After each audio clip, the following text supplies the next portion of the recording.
امام زین العابدین علیہ السلام روایت کرتے ہیں کہ یزید نے ایک روز ہمیں زندان سے طلب کیا۔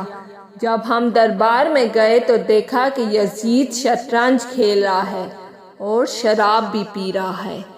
امام حسین علیہ السلام کا سر اقدس دشت میں رکھا ہوا تھا اور میں اپنے بابا علیہ السلام کی زیارت میں مصروف تھا کہ اسی دوران سفیر روم دربار میں داخل ہوا۔ جب وہ بیٹھا تو اس نے یزید سے پوچھا، یہ کس کا سر ہے؟ یزید نے کہا کہ یہ حسین بن علی کا سر ہے۔ سفیر نے پوچھا کہ ان کی والدہ کا نام کیا ہے؟ یزید نے کہا، ان کی والدہ کا نام فاطمہ دختر رسول اللہ ہے۔ سفیر نے کہا کہ مجھے تجھ پہ اور تیرے دین پہ افسوس ہے۔ ہمارا دین تمہارے دین سے بہت بہتر ہے، اور وہ اس لیے کہ میں حضرت داؤد علیہ السلام کی نسل سے ہوں، اور مجھ میں اور حضرت داؤد علیہ السلام میں کئی نسلوں کا فاصلہ ہے، لیکن ابھی تک عیسائی قوم میرے پاؤں کی خاک کو متبرک سمجھتی ہے۔ تم کیسے لوگ ہو کہ اپنے نبی کی بیٹی کے بیٹے کو قتل کر دیا؟ میری بات سن، میں تجھے اپنے ایک کلیسا کی داستان سناتا ہوں۔ بحر عمان میں ایک جزیرہ ہے اور اس جزیرے میں ایک بہت بڑا شہر آباد ہے۔ وہاں کی پیداوار کارفور اور یاقوت و عنبر ہے۔ اس شہر میں کئی کلیسا ہیں، جن میں سے ایک کلیسا حافظ کے نام کا ہے۔ اس کلیسا میں ایک سونے کا بڑا حلقہ لگا ہوا ہے اور اس حلقے میں ایک نل آویزہ ہے۔ یہ نل اس گدھے کی ہے جس پہ حضرت عیسیٰ علیہ السلام سواری کیا کرتے تھے۔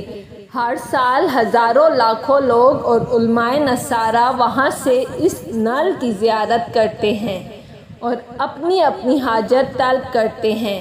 تم کیسے لوگ ہو کہ اپنے نبی کے نواسے کو قتل کر دیا؟ خدا تجھے برکت نہ دے اور نہ تیرے دین میں برکت دے۔ یزید نے حکم دیا کہ اس رومن سفیر کو قتل کر دو، یہ واپس جا کے ہمیں بدنام کرے گا۔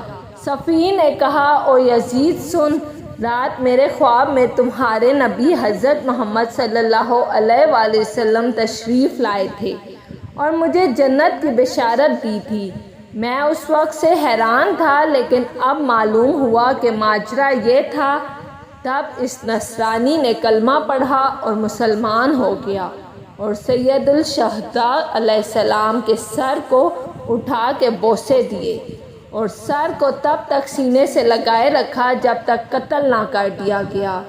امام رضا علیہ السلام کا فرمان ہے کہ جب اسیران محمد سلام اللہ علیہ کو دربار یزید میں داخل کیا گیا تو یزید جو کی شراب پی رہا تھا اور شطرنج کھیل رہا تھا، لہٰذا ہمارا شیعہ وہ ہے جو ان دونوں چیزوں سے اجتناب برتے اور جب کبھی اس کے نظر ان چیزوں میں سے کسی پر پڑے تو یزید پر لعنت کرے۔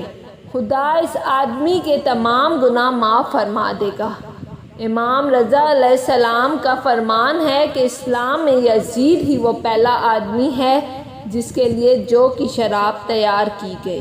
پھر یزید نے حکم دیا کہ قیدیوں کو کسی خراب یعنی ٹوٹے پھوٹے کھنڈر مکان میں بند کر دیا جائے جس میں سہولتیں نہ ہوں، لہٰذا اسیران آل محمد کو ایک نہایت شکستہ مکان میں لا کر قید کر دیا گیا۔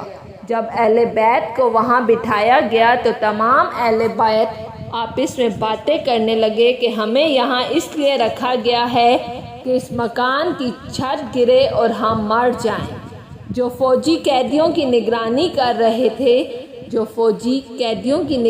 کر رہے تھے وہ رومن زبان میں ایک دوسرے سے کہنے لگے کہ یہ لوگ اس مکان کی چھت گرنے کے خوف میں مبتلا ہیں، جبکہ ان کو معلوم ہی نہیں کہ کل یزید ان کو قتل کروا دے گا۔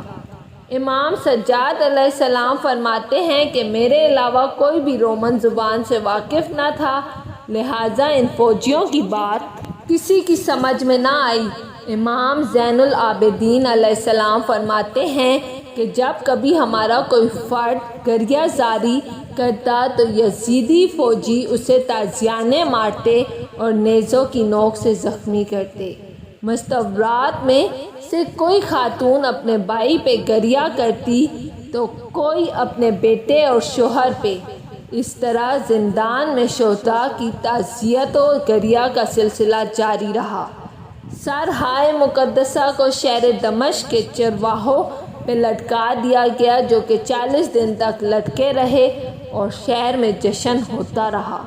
زندان میں کسی قسم کی کوئی سہولت اور موسمی اثرات سے بچنے کی صورت نہیں تھی۔ راتوں میں تاریکی اور سردی اور گرمی نے ہمارے حالات منتشر کر دیے۔ آل محمد علیہ السلام کے چہروں کے رنگ تبدیل ہو گئے۔ نہ ہی اچھی خوراک، پانی اور رہائش کا انتظام تھا اور نہ ہی سکون۔ اوپر سے یزیدی فوجی اسیران آل محمد پہ مظالم توڑتے تھے۔ زندان میں آل محمد کو ایک طویل عرصے تک رکھا گیا۔